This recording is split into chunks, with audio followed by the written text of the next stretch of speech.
Playwrights, Uprise!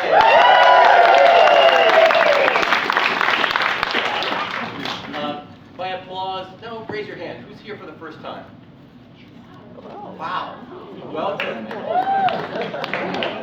How many folks were at one of the No Kings marches?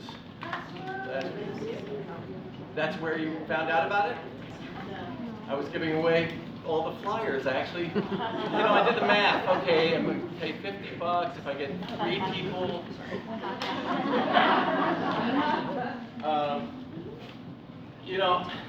How did it feel to be at that march? Wonderful. Good. Wonderful. Yes. I had this, one of these bizarre feelings when you feel something in your body and you can't quite discern what it is until later. And I realized it was hope.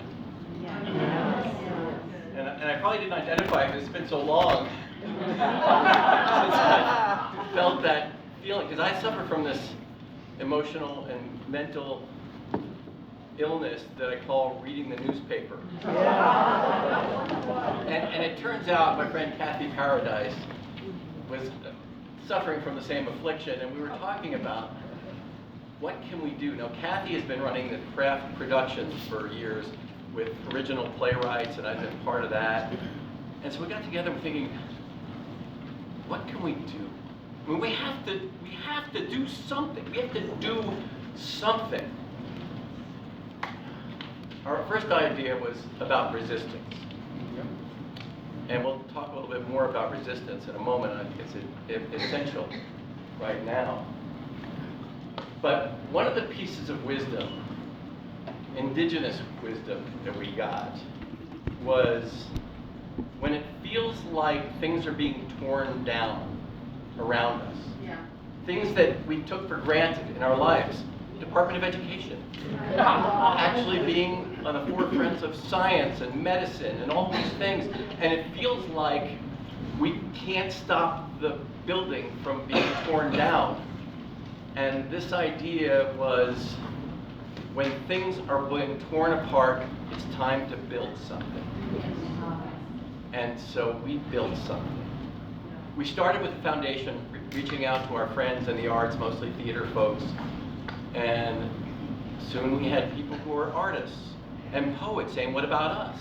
And folks who were writing plays and directing plays and actors, and it was an amazing thing. And then we had Oric Gallery. Has anybody been to Oric Gallery? Especially on First Friday, it's the place to be.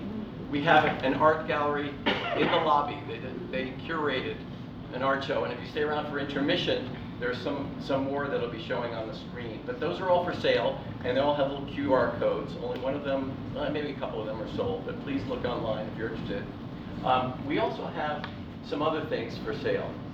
Does anybody know what the symbol in electrical engineering is for resistance? Omega. Yeah, it's this symbol. We have pins out there, and for $10, you could join the resistance, and that'll help you get electrocuted, I think, if you. And all of this, all of the money that's usually in these kind of things, the playwrights get paid, the actors get paid, the directors get paid. Sorry, Matt. Everybody gets paid, and that's one of the things I love about this. This community theater supports the community in so many ways, and has enriched my life and so many others. And we thought, well, this is a time to give back, and this is really an important time to give back because, like many arts organizations, they're finding their funding threatened, especially at the national level, and it all trickles down. And one of the words I got was, well, if you want to ensure that you're going to get the funding you did last year, it'd be really helpful if you could do something that's patriotic. They want to see. Well, Check.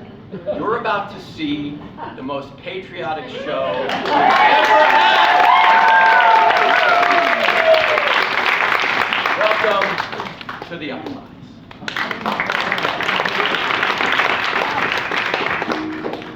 feelings of accomplishment, feelings of hope, feelings of purpose. We all have them, and they're completely natural. But in large quantities, they can be dangerous. Millions of Americans and people around the world continuously labor under the delusion that their life, their accomplishments, and even their pain have purpose or significance. This is called chronic positivity syndrome. For so long, so many people who suffered from it suffered alone, or may not have even known they had it. We all feel positive emotions from time to time, but for people with chronic positivity, it's every day. But now, there's hope. One pill could be the answer for you, l'absurdité. L'absurdité may be right for you or a loved one if you frequently show any of the following symptoms: making time for friends, devotion to family, volunteering in your community, making art, or a belief in God. The idea that life is anything other than a giant cosmic accident is one of the most common delusions. Even those who realize it often don't pursue treatment and continue to pursue meaning because they think depression is their only other option. But this often just delays far worse depression as the evidence for lack of meaning becomes incontrovertible. Or worse, leads to excusing the world's tragedies as being part of some cosmic plan for good. But in l'absurdité, you don't have to choose between being happy and being depressed. You can just be.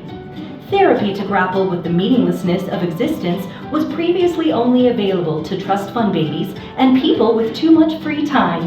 But now, thanks to the l'absurdité pill, the ability to let go of your unfounded and unachievable desire for significance is available to all.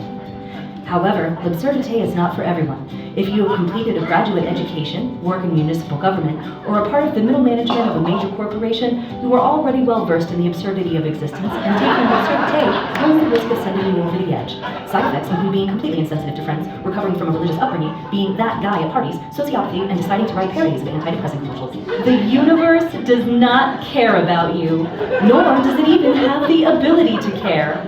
So stop bogging yourself down in positive notions or depressing ones and simply embrace l'absurdité. From Camus.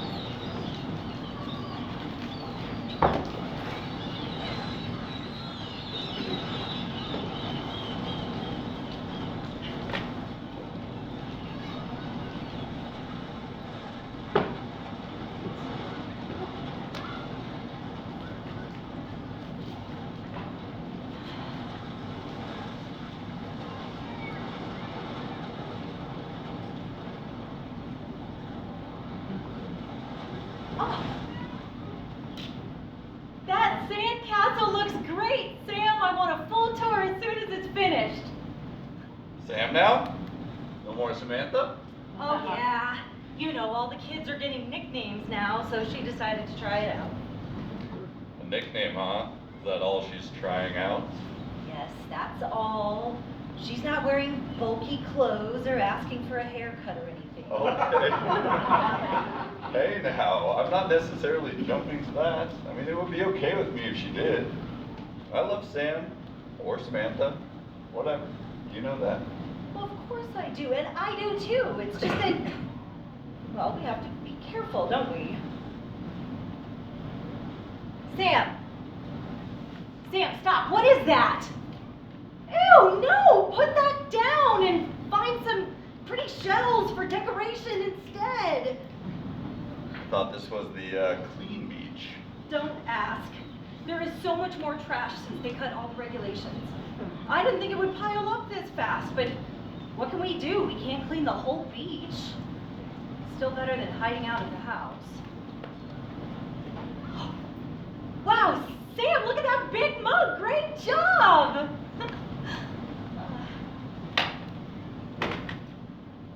Els, I'm really sorry, I know you wanted to travel abroad for this vacation. It's okay, John. You don't have to keep apologizing. I am really happy staying here. No, look, I know you're not. Look, I just know that traveling and getting out of the country, sure, would have been fine, but getting back in, I don't know. Everything is just getting so expensive, it's best that we just save, just in case. We would have been fine. Nothing is that bad for us yet. We're still managing. And I mean, I feel for the people who are trying to come back in, who are getting stopped or worse, and that should not be happening, but we can't just stop living our lives. We're not. We're just adjusting our lives. Every day it seems like. Look, this is the best thing for us right now. We just need to stay put and see how things shake out. I know, and I do agree with you. I didn't want to take that risk either, especially with Sam, but I get so frustrated sometimes. I miss the way things used to be, regular life. Oh, especially the travel, visiting other countries, and eating delicious food, and dancing to local music, and not hearing a word of English anywhere.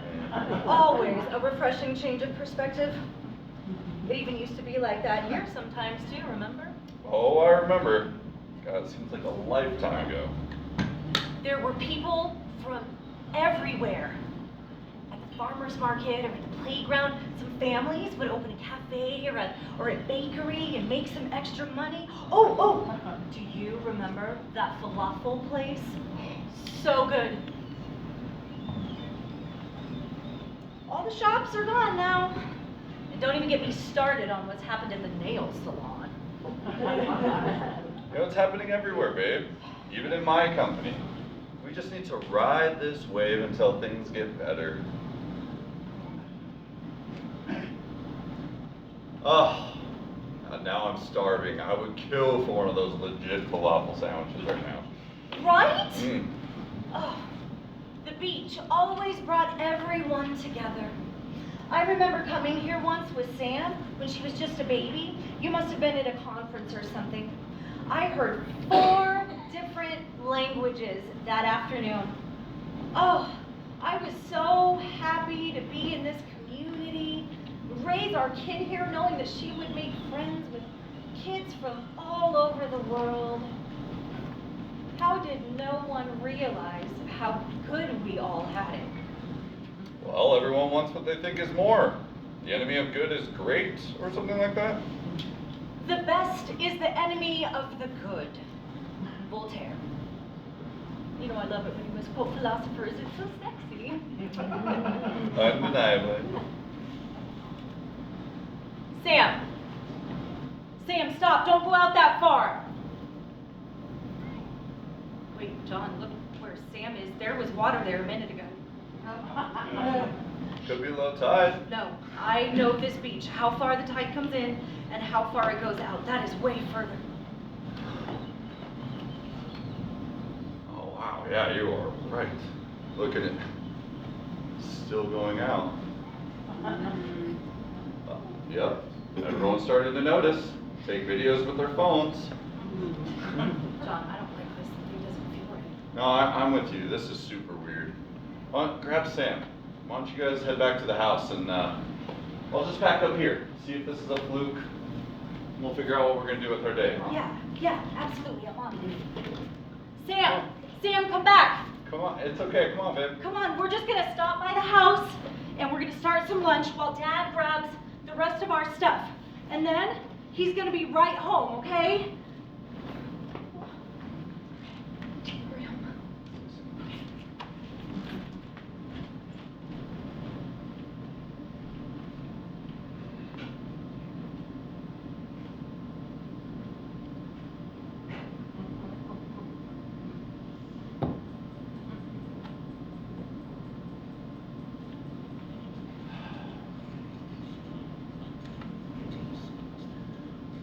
Else, it is still receding. Oh yeah, some people are following it out and just playing in the empty space. Yeah, I mean, I've seen videos like this of other countries, but it's not supposed to happen here. I don't understand. It's like there should be safety measures in place or some set of emergency signals or something.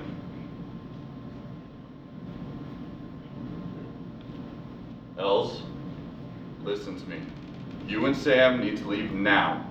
Get to the car and drive as far inland as you can. No, I know, and I will.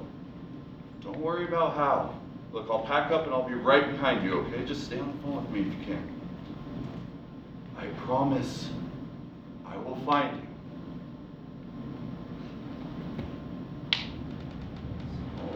Come on. It's coming. It's huge. I've never... Holy shit! Els! Go! Now!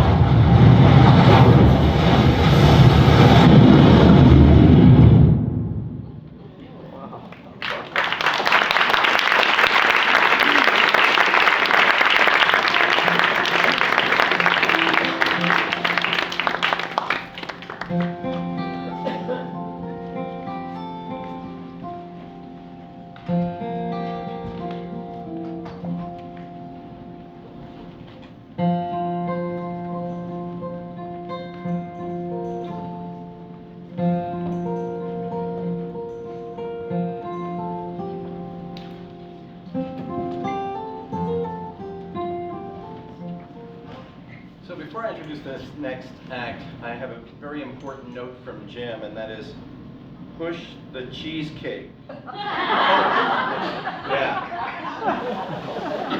They make some money on that. And the other thing I want to point out, I don't know if everybody remembers Patty Smithsonian, who's really a local artist, and she's done puppets and amazing things, and now she's working on these political zines. And we have them in the lobby, and you can get them each for $5. Please do cash if you can. There may be a way to donate through ORIC, but that's another thing that ORIC did that I'm so grateful for.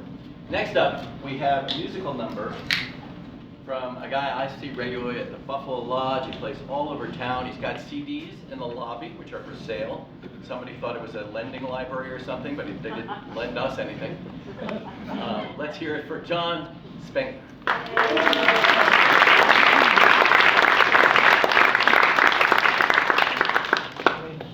I almost said good evening. Songwriting, inspiration comes from a lot of places. I'm going to write a song about push the cheesecake. It's already there. This is how my brain works. This song was inspired. I used to teach a desert survival class for Colorado State University, Pueblo, and we were down in Oregon Pipe National Monument. We had been dropped off in the evening. It was 107 degrees at 7 o'clock at night. And the following morning, we started hiking up in Arroyo. And if you know in the desert, you hike in the morning. And we came upon an abandoned encampment. There was a doll on the rock, faded. The dress had been faded by the sun.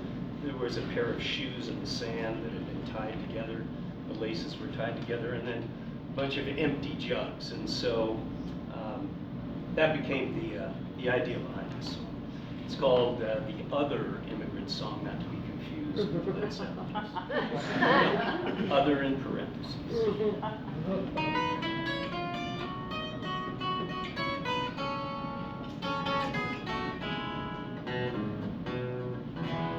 I grew up in a tiny town where opportunity did not abound. Couldn't get myself up off the ground. Had to just get away. Had a government that didn't care. Had no resources they could spare. So we made things out of thin air. That was always our way. So I slipped away quietly, making sure no one else could see. At last I thought that I was free. Oh, how quickly I learned went so many along the road. Some started out the heavy road. Some lost all sense of moral code. And we all got burned. The Cascabel and Scorpion both ensure that you move on. Must keep silent, can't sing that song, or I'm gonna be found. Carry only a few precious things, long since sold in wedding rings. Tuck away any pain that brings, and keep low to the ground. And I dream of the day when I just float away on the breeze. But for now I must stay wasting away as I spend all my time on my knees.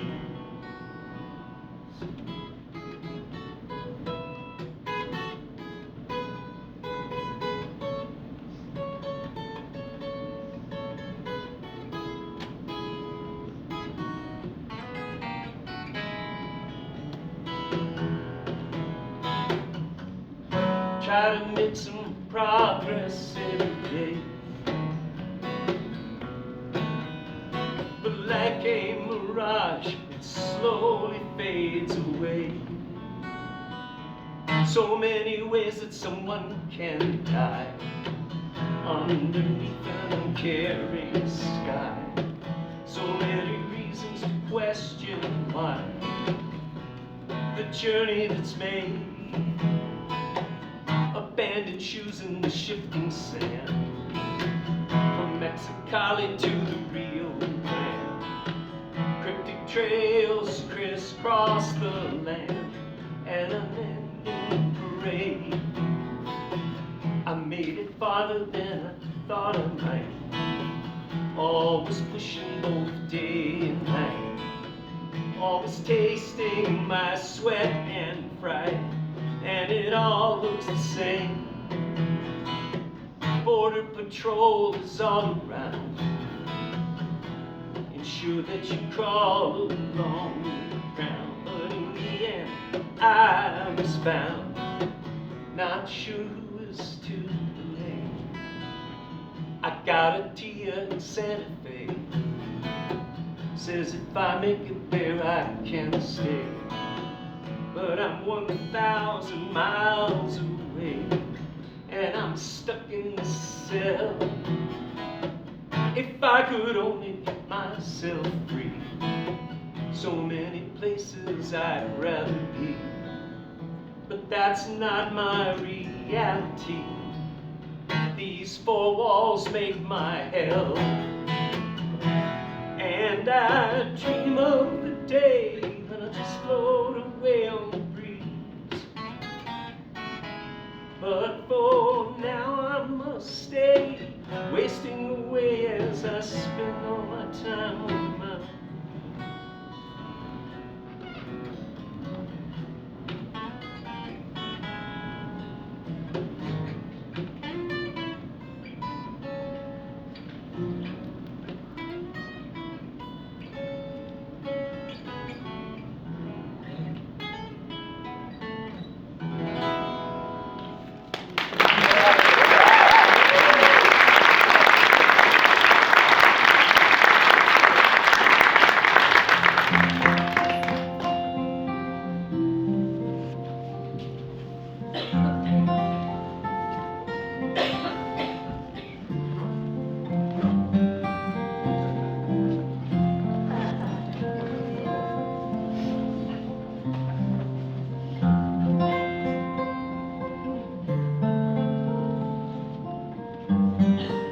Thank me.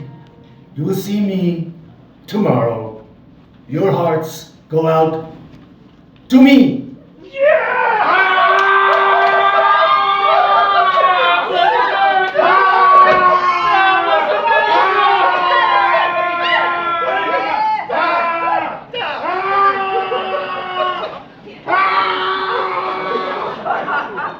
Yeah, that must have been the best of time. I think so. But Monday's daily address about how food rationing proves we're great again, that was pretty awesome too. He is so awesome. Oh, he sure is, Karen. Yeah. He sure is. Hey everybody, I'm back. Who the hell are you? Who the heaven would be more like it? I'm Joshua, son of God. There's only one Son of God. His name is not Joshua. Right. Sorry. Yeshua is my name in the original Hebrew, but I went with the English name, Joshua, because this is the United States and that's what most of you speak. Damn straight. And we all better be speaking English now that it's our official language. What about the immigrants who came here to seek freedom and opportunity? Immigrants? Opportunity? What kind of woke crap is that? No, we don't take kindly to immigrants around these parts. Jacksonville? No, the US of A, of Trump. But I was a stranger and you welcomed me. Yeah, well, you were strange, but you ain't welcome. Are you not Christian? Well, of course we're Christian. Have you not read the scriptures? So what? You know, the good book, the Holy Writ, the Bible. Oh! I got the Trump version. Yeah. God bless the USA. And I'm proud to be an American, where at least I know I'm free. And I won't forget the men who died, who gave that right to me. I died for you as well. You are not dead. You're feeling like that. I have returned as the prophecies foretold. What? Have you read that Trump Bible? Some of it. Yeah, some of it. The Lee Greenwood lyrics are really good. Then maybe you're familiar with Exodus 22:21, where Moses gave God's law. You shall not wrong or oppress a resident alien, for you were aliens in the land of Egypt. I've never been to Egypt. No, neither have I. What the hell are you talking about? I speak not of hell, but of heaven. Well, we're all in heaven now that Trump and Musk are in charge. Musk? Elon Musk? In charge? Yeah, richest man in the world, so you know he's smart. A rich man may be wise in his own eyes, but a poor man with discernment sees through him. Huh? Proverbs. No, we don't like proverbs or pronouns.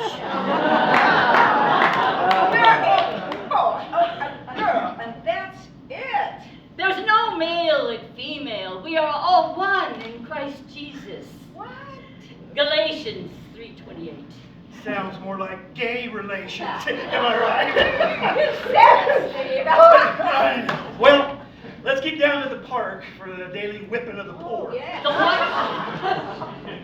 The daily whipping of the poor. We make whips out of bootstraps, and anyone that doesn't have a job gets encouragement till he finds one. Yeah, and lots of bums nowadays, so we need to get started soon. Long day of whipping ahead of us. Oh, yeah. I didn't have a job a couple months ago, but after a few weeks of whipping, I finally got on at the Tesla factory. Sales are picking up now that Doe's shut down all the other car companies for efficiency. Hold on. You physically assault the unemployed to encourage them to get a job? Damn straight. No freeloaders in Trump's America. But as you did it to one of the least of these, my brothers, you did it to me. What? Seriously? Who are you? Jesus. Yes, I am. I prefer Yeshua, but a lot of people call me Jesus, too, or Christ, or San Salvador. There's lots of variations, which I guess is flattering, but it sure can be confusing sometimes. Wait. Where are you from, Jesus? Well, for the past couple thousand years, I've been staying with my dad. But I was originally born in the Roman province of Judea. It's called Palestine now. Wait, you're Palestinian? Well, yes, I guess I am Palestinian in a way, but these distinctions are not important. You shall love your neighbor as yourself. Mark. No. My neighbor's name is Carl. No. The Gospel of Mark. Mark, did you say Mark? I thought you said your name was Joshua. It really doesn't matter what you call me. What's important is it's the second coming, where the wicked will be judged and the righteous will be rewarded. What is this?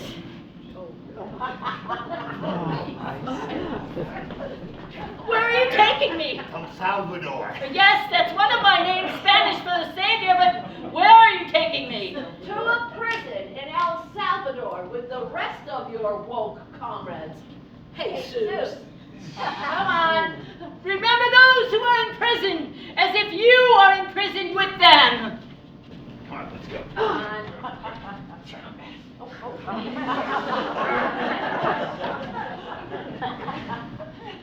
Yes, so weird.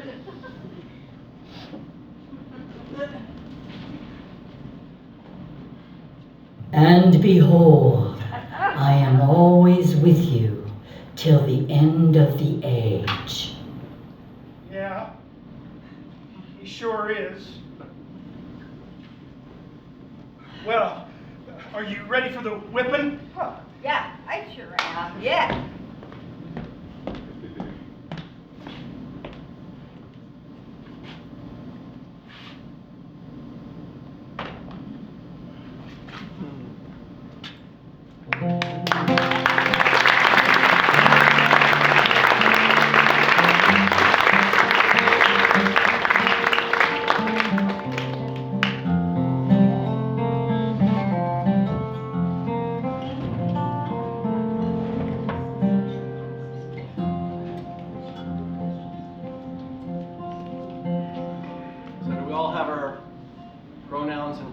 In place now. We have a special treat of a wonderful poet who's about to come out here, but before she does, we need to have a bit of a training on the snap. Now, would somebody give a little lesson if you can't snap? You might have to lift your fingers a little bit, get some snap going. When you agree with something that she says or something reaches into your heart, give a little snap. I understand that actually Trump has canceled snap, but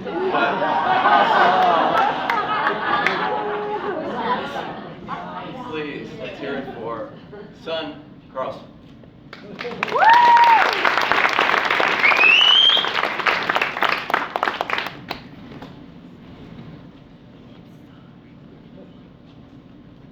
American dream realized in the middle of an apocalypse.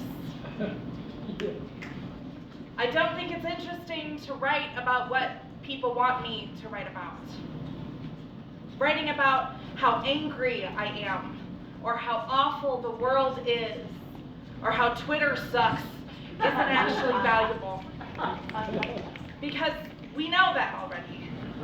We know there's a pit of mud, and the mud is on that politician's face, and there's a hospital that's not full, but it's the last one, and there's a grave I weep at every morning as the sun rises. We know. We got that memo. We still have to go to the grocery store and put back a few things. Same as before. We still have to ration gas so we don't run out by next payday. We still move from work to bed, to work, to bed. So many days a week it feels like we are on rails. We still have to see the state-sanctioned violence supported on both sides of the political aisle. We still have the blood of Gazans and Ukrainians and Iranians on our hands. All of this buzzes around my head and makes it hard to think about anything other than what people want me to write about. I listen to my refrigerator run and pretend it sounds like a fern growing. I pretend the world is kinder. I hope my words will become revolution. I am reminded that I have seen words like these invoke change. Art is the beginning. This room is a birthing ground. Witness and take these seeds to spread in every field you stand in.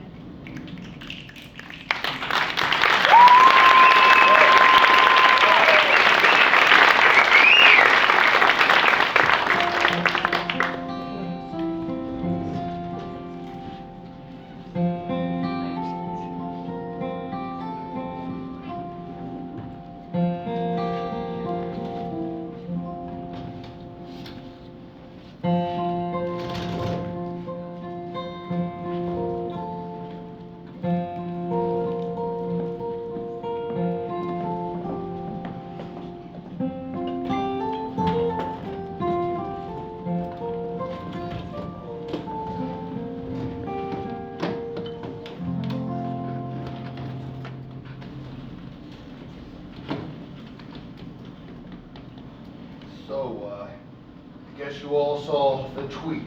Is it still called a tweet now that it's on X? Yes, still tweet. I know you're all freaking out. You think? How is the firm going to respond, Gilbert?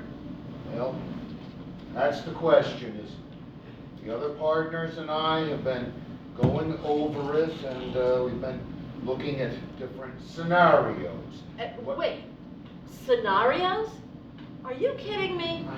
I know. Gilbert, where are the other partners? They're meeting with our shareholders and our corporate partners. You mean a decision's been made already without any input from us? Look, this isn't an easy choice. We understand the ramifications if we cave on this. What they're doing is blatantly unconstitutional. Blatantly. And it will set horrible precedents. We know that. Oh, no. What? We're caving. I've watched Gilbert. I know how he argues cases, and he always starts out by pointing out the wisdom of the opposition. So you got me all figured out then, have you? Well, yes, I think I do. Tell me I'm wrong. For God's sake, tell me I am wrong. I have never wanted to be more wrong in my life. You think this is easy? Do you have any idea the kind of pressure, financial and otherwise, that this man can bring to bear against us? No, Gilbert, no. Please, don't tell me. We will ask for concessions. We're not just going to roll over. Oh, yes, we are. Yes, we are. We're going to roll all the way over, aren't we, Gilbert? What? Because, we represent too many Democrats. Oh, we took on too many pro bono civil rights cases. Oh, we're too woke. Please settle down. We're not, are we, Gilbert? George, you've worked for me now for what, 8 years? 10. 10. That's right. And in all that time, have you ever known me, and I mean ever, to buckle under when there was a fight? Have you ever known me to compromise my ethics in any way? Well, no. I mean, not that I can remember. Well, there was this one case in Philly. Please, George, didn't I back that case of yours last year with the ACLU, even though I knew that the optics would kill us, even though we were up against big money? You did? And we fucking won. And we fucking won! Fucking won. this one, we won't win. We can't win. Well, we have to try. You think I didn't? Does my voice sound hoarse to you? It's because I have been screaming at the other partners all night long. All damn night. We can't win. That's the long and that is the short of it. We absolutely cannot win. If we try, the outcome is inevitable. Which is, you already pointed out that their arguments are bullshit. The Constitution has never been more on our side. It won't matter. They will destroy us. By February, our law firm will cease to exist. But Gil, you have to know, we're not going to be fighting this alone. We'll have the Bar Association. Practically every other law firm in this country will stand with us. It won't make any difference. We are the 14th largest law firm in this country. We are big, we are rich, we are powerful. We have 1,500 attorneys worldwide. We brought in $12 billion last year, but we are a gnat compared to the federal government. They will fill our dockets with bogus suits. They will go after our shareholders. They will go after our families. You have no idea how powerful and vicious these fuckers are. They will eat us for breakfast, lunch, and dinner. There can be no fighting them. Bullshit! Naomi, I know how you feel. You know how I feel? You're asking me, no, you're asking all of us to call our attorneys and tell them that we're caving on this? Is that what you're asking us to do? Because if we do that, we are no longer lawyers. I mean, what do we even stand for? The same thing we stood for a moment ago. But we also stand for survival. I still believe in this firm, and I want it to survive. And I think most of you do too. What about Jenner and Block? Excuse me? What about Jenner and Block? What about Perkins Coie? What about Wilmer Hale? They're all suing. They're using the tools they have. Their talent, the Constitution, the rule of law, and they are fighting against tyranny. They won't win. I don't care! They're fighting because it's the right thing to do, which is what I thought this law firm was all about until, I don't know, a few minutes ago. Okay. Naomi, take a moment. Think about what you are saying. For heaven's sake, take a breath.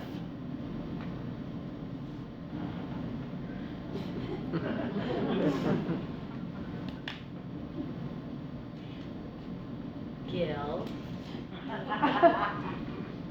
do you know why I took this job? Let's not go there. I took this job because it paid a whole lot of money. I mean, I won't lie. I had some big college loans, and a high salary was a big deal.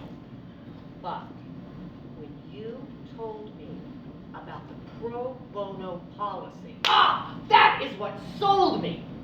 Every hour I worked pro bono would count the same as the hours I worked for wealthy corporations.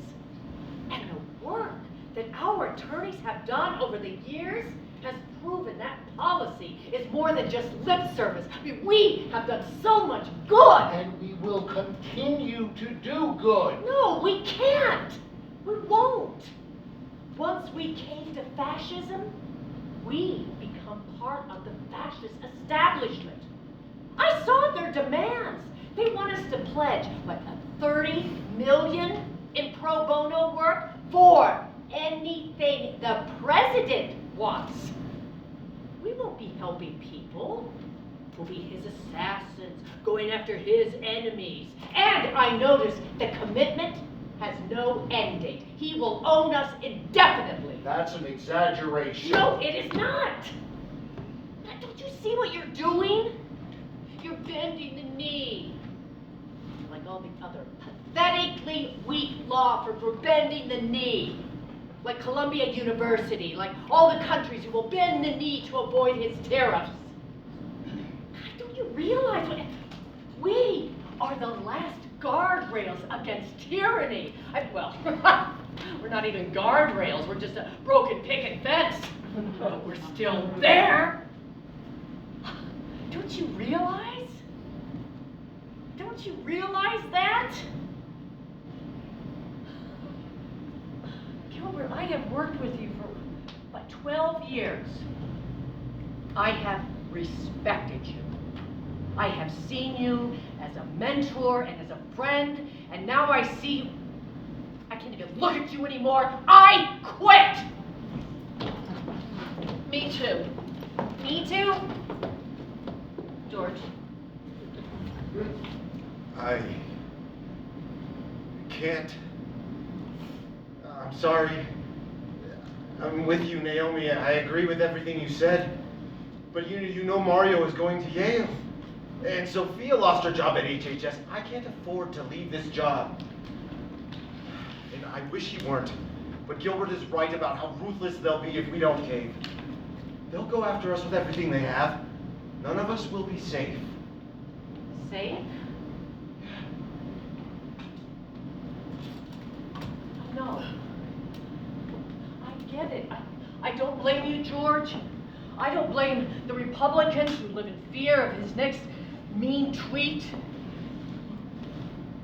But I think of Emmanuel, my brother who lost his life in Afghanistan.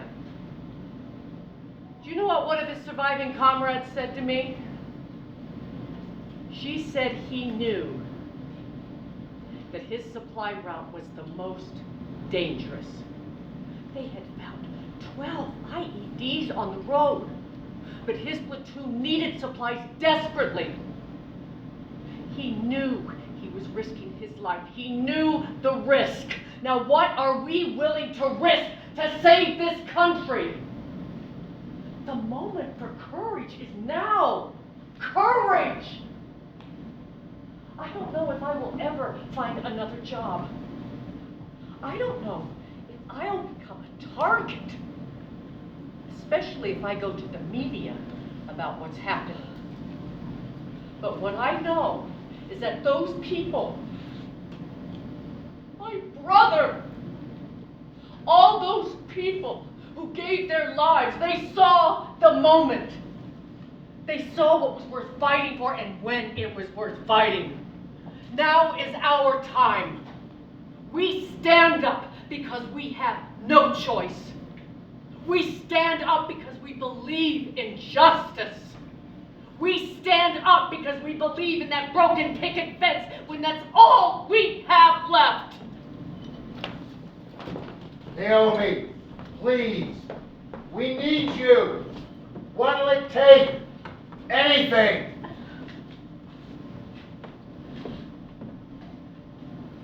How about a $2 million bonus? Just kidding.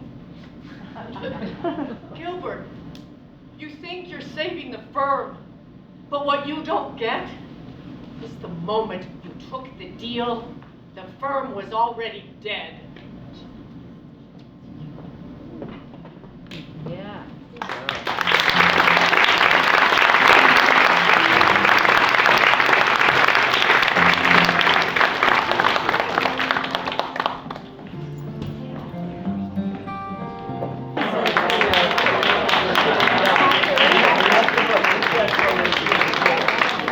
Welcome back, everybody, for the next part of Uprise. Two things to tell you about.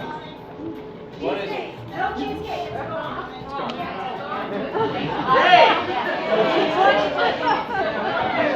I did my job. I'm done. First one is 47. There's real interesting irony to that number today. Oh, yeah. That is the number of playwrights, actors, directors, and artists that it took to put this production together.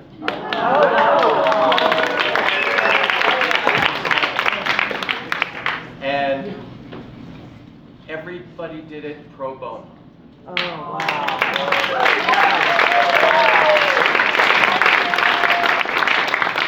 I want to give MJ Hafter, who's our co-producer, who couldn't make it this weekend, give her a big shout out. She's the one who loves spreadsheets and kept us all organized. And another Kathy Paradise. Please, Kathy, come on out.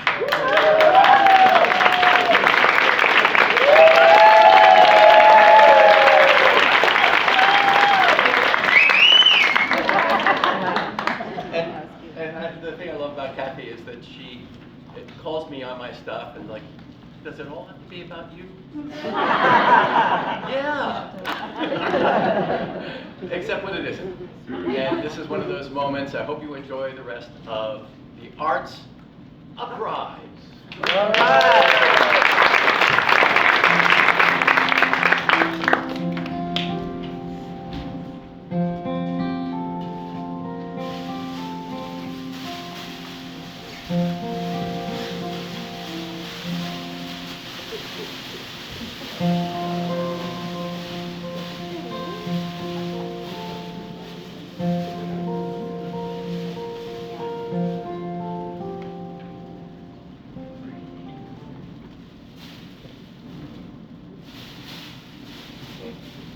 Ow.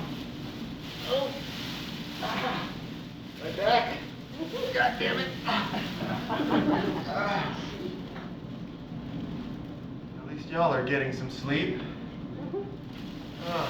What day is it? Fuck. I only know it's the middle of the night because they're not in here fucking with us.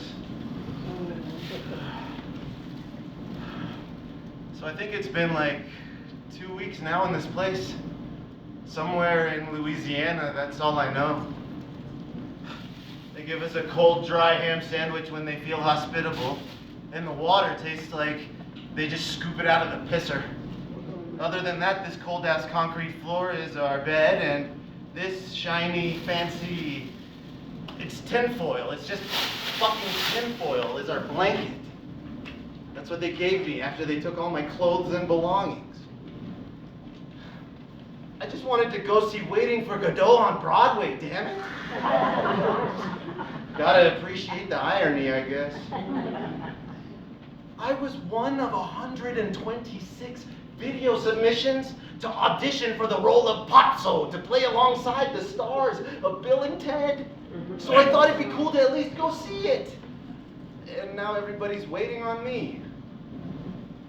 I was worried about getting on the plane, but deep down I really still believed in America. I've been through a bunch of random checks, even while holding a security clearance, working IT for the Navy. Flown so many times, so I didn't think much of it. When some guy pulled me aside, I figured it was just another random thorough screening. Next thing I know, I'm being asked about my religious loyalties and how I feel about Shitbag 47 and why I want to see Israel destroyed because of my Free Palestine pin. And this guy interrogating me has brown skin. Where are you from, I ask. He just ignores me and keeps questioning me about my religion and political affiliations. All I kept saying was, I'm for peace, man. I'm not even religious. I'm just anti-war and think humans deserve to be treated justly and humanely. Next thing I know, I'm in here. I keep seeing more and more people show up in here every day. Most are surprised when I tell them I'm a citizen. And then they look even more scared. A lot of them don't speak English, and my un poquito español from higher level IB and Duolingo doesn't seem to get me much further than a baño and a burrito. It doesn't stop them from trying though, because I think they think I'm bullshitting. Now it's starting to get more cramped in here, even with the few who are moved on to wherever may be next. You can hear people crying in all the cells. There are kids in here somewhere. It's so fucked up. Everybody seems really nice and just as confused as the next. Aren't we all fucking immigrants? Yeah? What happened to justice and liberty for all? I was brought to this country believing in the American dream, a place where an immigrant boy fleeing a brutal, fascist, theocratic dictatorship could be a star on Hollywood. And more than that, I believe in the United States made up of a diverse community of driven individuals with a unified goal of being the best we can be as the global leaders in the whole world to make life better for the whole world, as the global leaders in every aspect, from science to art to dominating in the Olympics to setting a bar for democracy, justice, and liberty. Oh, disculpe, amigo. No necesitas levantar. Yo puedo traer una taza de agua para ti. Gracias. Oh, no problema. Con gusto. Con gusto. I wake up every day wondering if my people are looking for me. Are they protesting? Do they even know? Do my parents miss me at all?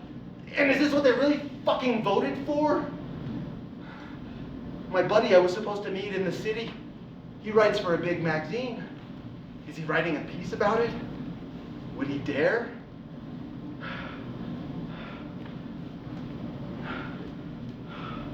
It's all just so much.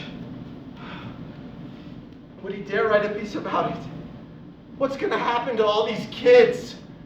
Why are we traumatizing a whole generation of brown and black kids and militarizing a generation of white supremacists? What's gonna happen to me? Are they still really using Gitmo? Is that really where I'm going? Is the military stopping this coup yet? Will the Indian nation rise up with us? When do we start arresting all these treasonous fucks? Or better yet, when will all these treasonous fucks realize they've been duped and join the right side of history? There's still a chance, right?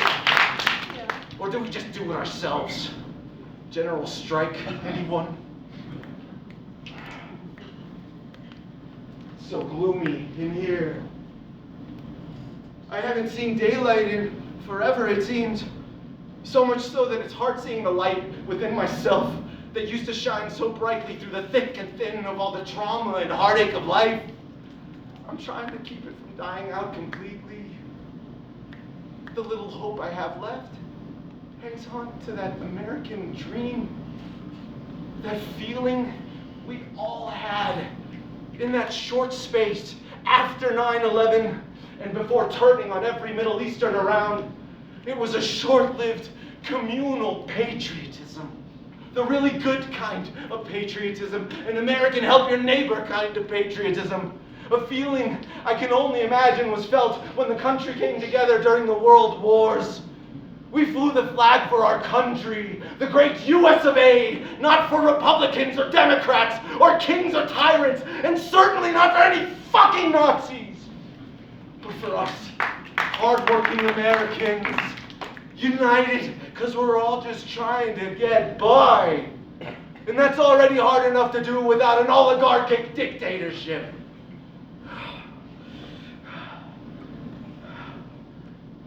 There's nothing like fighting fascism to bring out what being American truly means. Sure wish I could punch a fucking Nazi in the face right about now.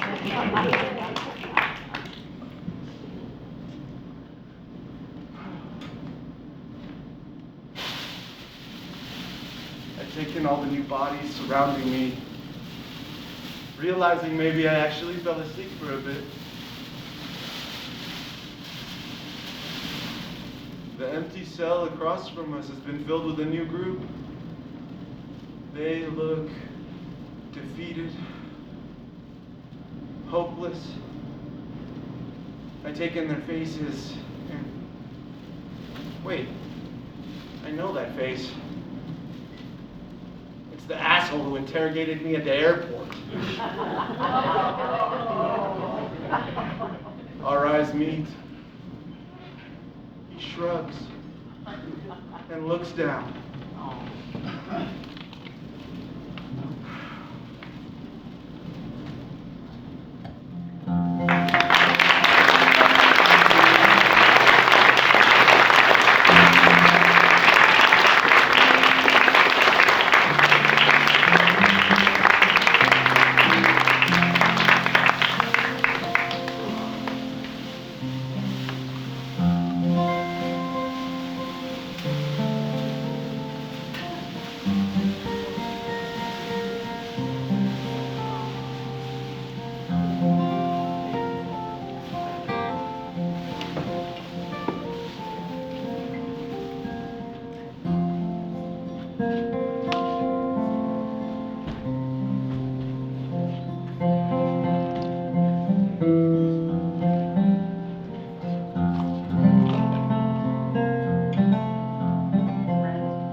Precious Lord, take my hand, lead me on, let me stand.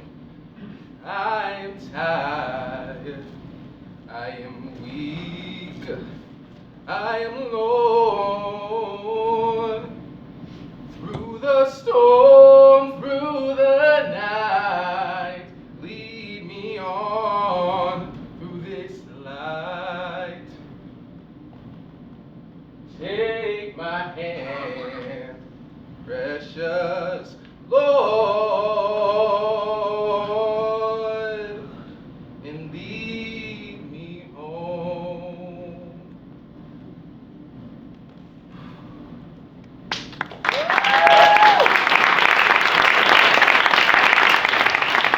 Hurricane also includes knowing your evacuation zone. Also anticipate that in certain areas of the state, if you are in a very vulnerable area, there may even be evacuations that are issued. These are the evacuations.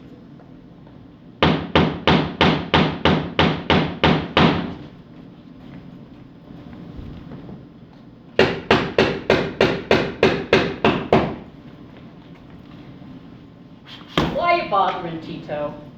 Have to get these up before the storm hits, Orphea. You know how it goes. Yeah, but this is going to be a direct hit, and we don't have a levy since no one else seemed to vote for it, so I'll ask you again, why you bothering? What choice do I have? You think the storm's not going to hit or something? No, I'm absolutely sure it will. Then run, get out, start over somewhere else. There's going to be nothing left when this is done. I can't just leave. My family's been in this town, in this house, for generations. Plus, I don't have a house in the Hamptons to run to. It's not about that, and you know it. I tried just as hard as you. I busted my ass for that levy. We've rebuilt parts of this town 10 times over. We've nailed these same boards together before. So, what's different this time? It's, I don't know, the storm is just so much. Lovely morning, eh? Perfect day for a boat. Ooh, I'd stay off the water today, Buck. This one's gonna be a doozy. That's what you always say, Tito. But it's never as bad as you say. Last time you said it was going to destroy the city. I wrote that one out like a baby in a bathtub. You wrote it out. Not everyone was fine. We lost like, what? Coffee house, playground, chill snowflake. This is why I'm leaving, Tito. We don't have anything worth saving. I don't give a shit about boarding up windows when people like this don't care. That coffee shop was in the Rodriguez family for 20 years. That playground was in a neighborhood that washed away too. Well, maybe people shouldn't live in the valley in hurricane country. They didn't choose to live there. Your father bulldozed their houses 50 years ago. They settled in the only place they could. Oh, so it's my fault now. The storm, shit that happened when I was a kid, and all of it's my fault? How convenient. Hey, please, can we focus on this storm instead of the past? Grab a nail and a hammer. Come on. Fuck that. I got a beer and a boat waiting for me. Figures. He loves to vote against the levy, but he can't lift a goddamn finger to board up a window. I don't see a hammer in your hand, you smug asshole. Go back to New York and stay there. Excuse me, can I interrupt, please? Just a few questions if you have a minute. I'm with Star Network. I don't talk to fake news. Interesting. What makes you distrust the media? And do you think that has made you more skeptical of the storm? Well, just look around you. I mean, it's pretty much still and sunny right now.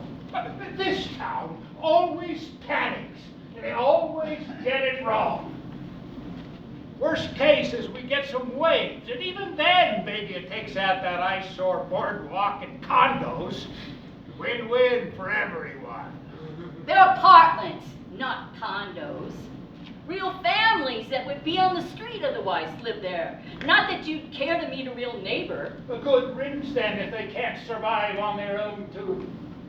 Do you think these families are a burden somehow to your town? Why are you eating his bullshit? He voted against a levy that would have helped us stay safe. He's practically rooting for the storm. Look at him. He's going to a party while the rest of the town is boarding up or running away. It's always good to get both sides of the issue.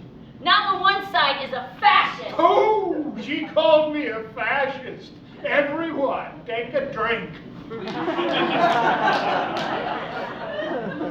That term is a loaded one.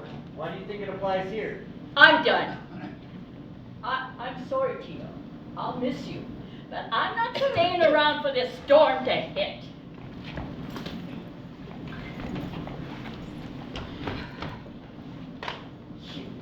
I wanted to ask her if I could have her basketball hoop. She packed everything else up, and my boy would love it if we could claim that. Well, she's gone now, baby. Go and pick the good stuff. I'd leave too if I had somewhere to go. You think this storm will be that bad? For me? Yeah. But what's the matter? I got a kid. I can't go nowhere anyways. I've picked up a lot of tension in town with the storm approaches. Do you feel like you have a true community you can rely on? I mean, some of us do. Like Tito and them.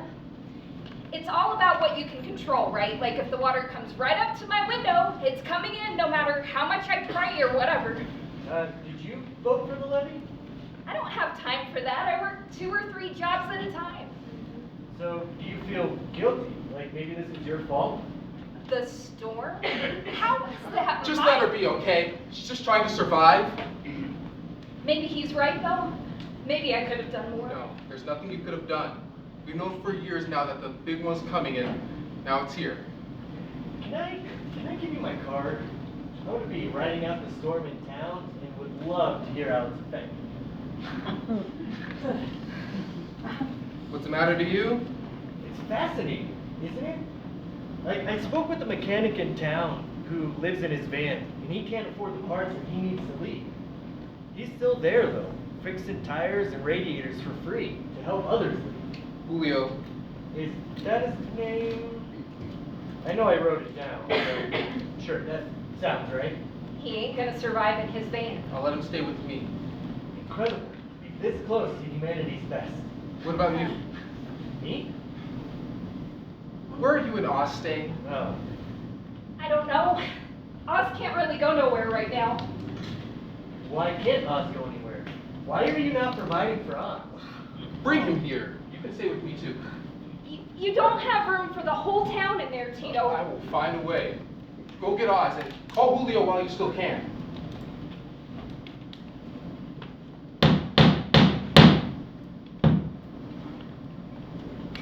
You gonna help out or just stand there? Stand here? Yeah. I know it sounds callous, but it's how I stay objective.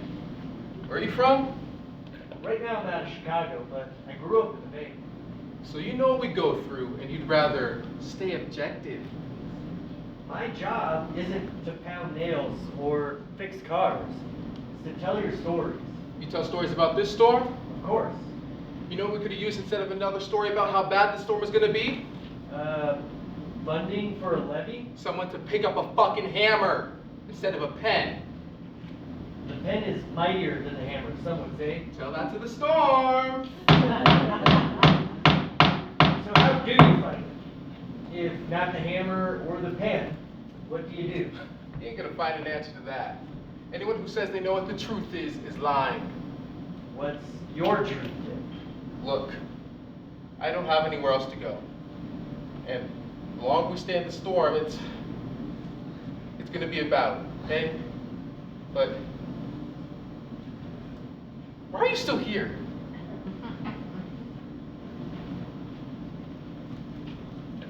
Whatever you're doing, it's not going to stop the storm. If it hits as hard as some are saying, there's not going to be anything left here anyone will recognize. Julio says he ain't leaving until the last car is fixed, and then he'll be down here. He says to keep that door open as long as you can.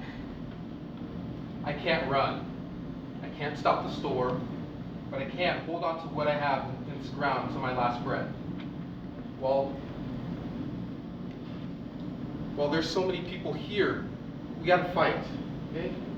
The harder we fight to protect those little pieces here, the more there'll still be when the storm is all over. And that's the shit, right there. That's the shit we can count on. While you still can, right? Damn right. While we still can.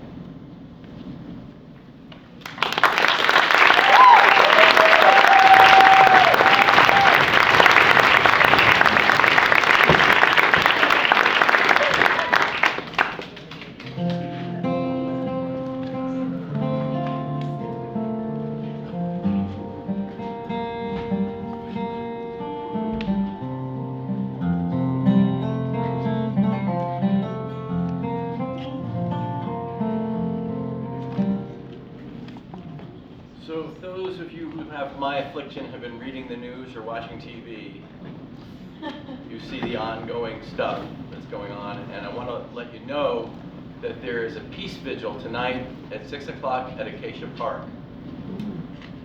So sometimes when things get dark, the only antidote is a little bit of sun.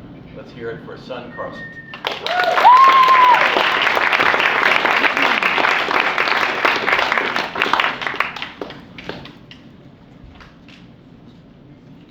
From the river to the sea, there will be poems about Palestine. There will be poems about the culture, about the history, about the life, and indeed, about the dead. But the dead cannot rise to write new poems. The dead cannot sing. The journalists cannot ask for mercy in a foreign tongue from bomb makers. The babies cannot cry louder for help from nurses who get shot through hospital windows. The children cannot graduate school. The parents cannot save their children. The grandmothers will braid grandchildren's hair so their corpse will be beautiful. The doctors cannot grow new bones. The scientists cannot make new cures. The dead cannot write new poems. The dead cannot write new poems. The dead cannot...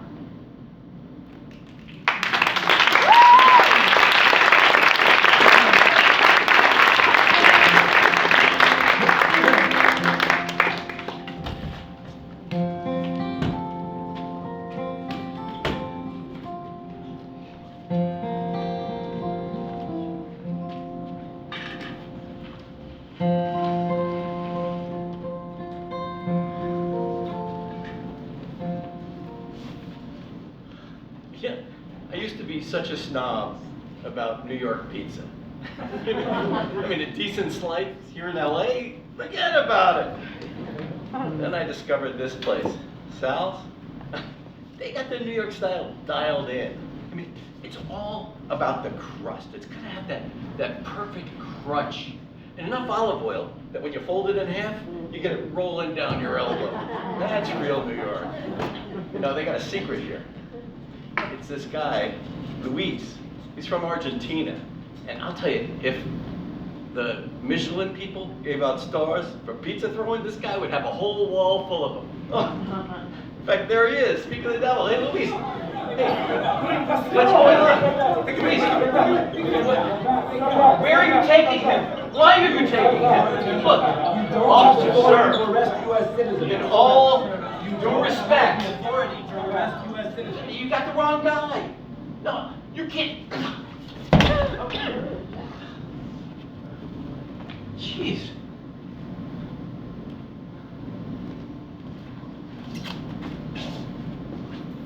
Who are those guys?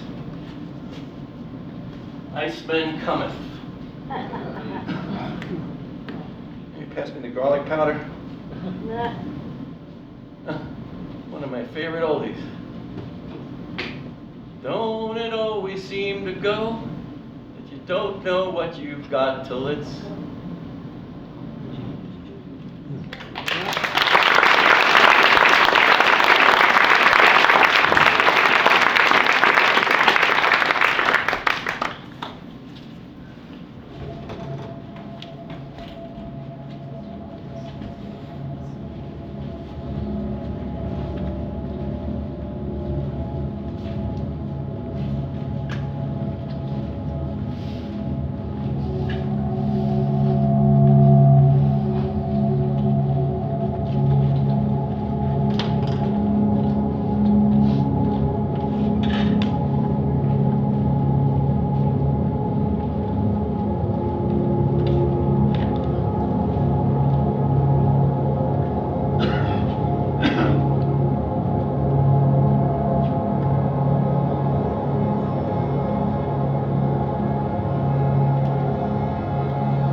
remnant, about to be held by your hands.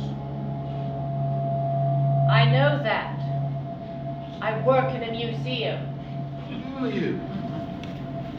Because that object, sitting in there for so long, still means something.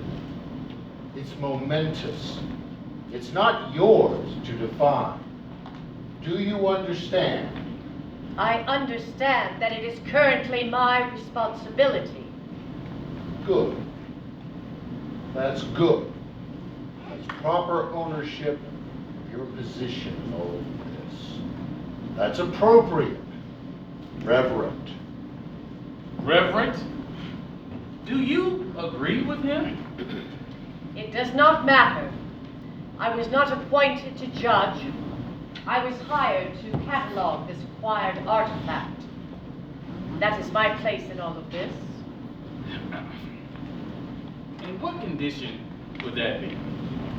Oh, the condition in which I perceive it to be when I open the box.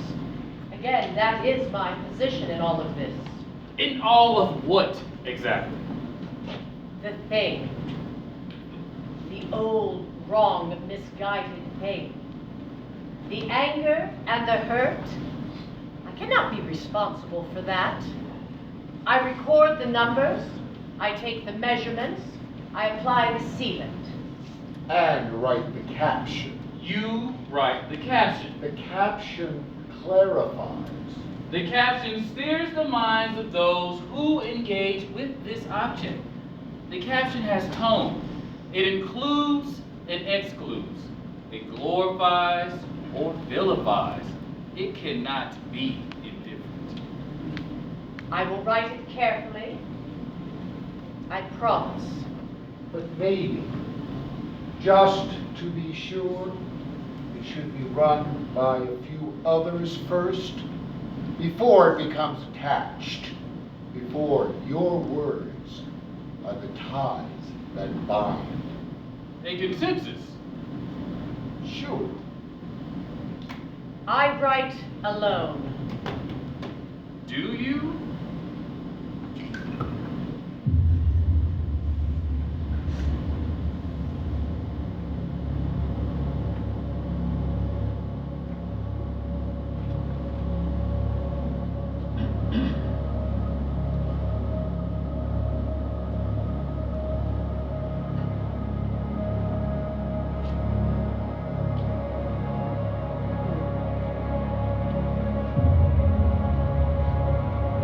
I preserve. I bind. I can glorify or vilify. I can lie. Or I can simply list. And you want a consensus.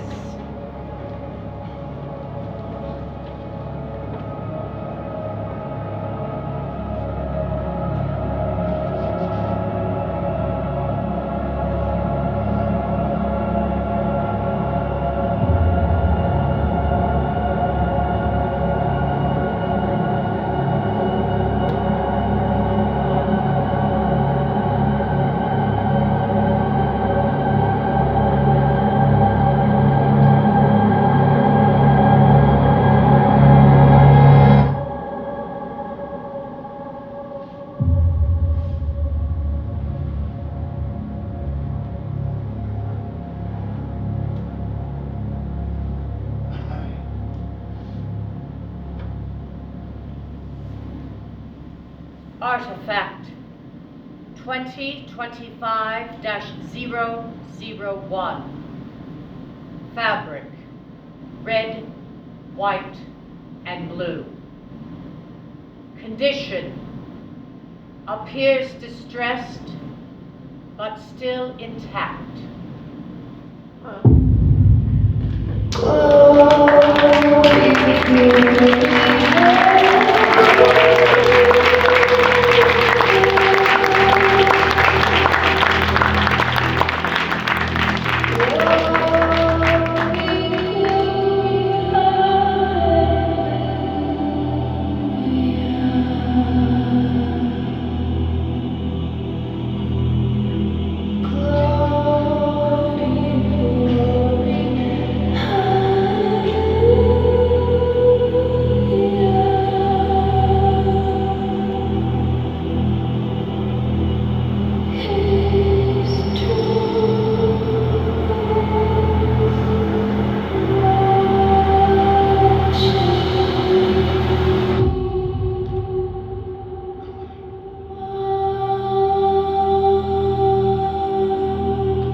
Sing along.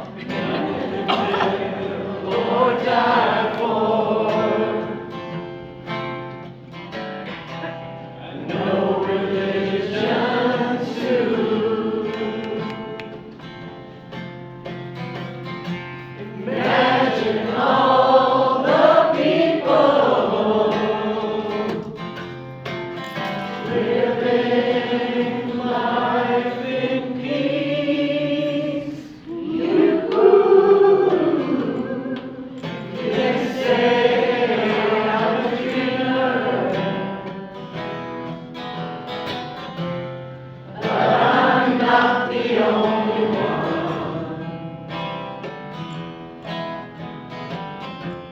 I hope someday